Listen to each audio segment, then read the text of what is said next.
welcome you to the second capping, pinning, and candle lighting ceremony of BSN Batch 2027 with the theme Shaping Tomorrow, Nurses as Innovators, Advocates, and Change Makers.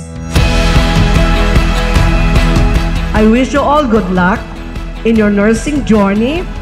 Be the bearer of light and love, and be the beacon of hope to our countrymen and the world. Again, my warmest congratulations. God bless you all in your journey to become nurses. Mabuhay kayong lahat.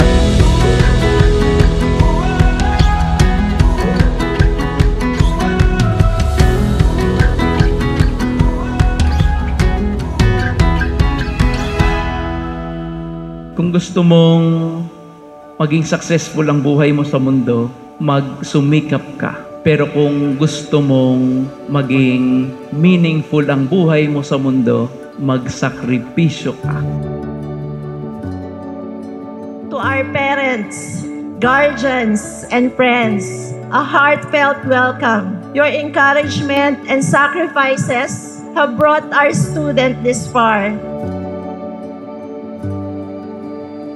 Think back to the long nights of study, the challenging assignments, the hours spent in the skills lab and on clinical duty, and the countless moments of personal growth. These experiences have shaped your identity as future nurses.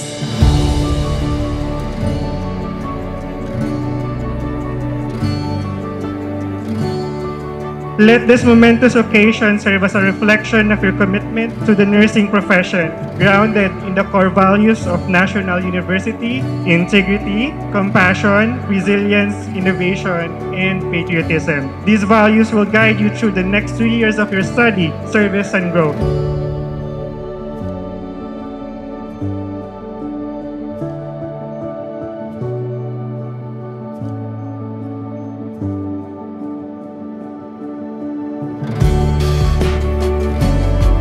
Today symbolizes a profound affirmation of your commitment to the noble path of healthcare. As you wear your caps, receive your pins, and light your candles, may you be reminded of your greater purpose: to care, to advocate, to innovate, and to mention what Father Jaime just said during the homily: to serve and lead with competence and a heart. As you receive your cup and pin, and light your candle, remember that each one symbolizes your dedication to growth and your readiness to embrace greater responsibility, both in the classroom and in the clinical setting. And above all, we light the path for a better future grounded in excellence, compassion, and service. Congratulations to each one of you as future innovators, advocates, and change makers in nursing. May the ceremony be the spark that ignites a lifetime of transformative impact. Mabuhay ang NU Lipa, mabuhay ang BS Nursing Batch 2027.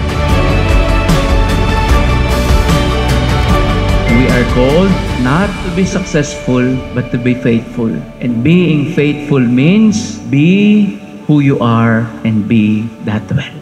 Congratulations sa inyo at sa inyong mga magulang, at pagpalain tayo ng Diyos. Amen.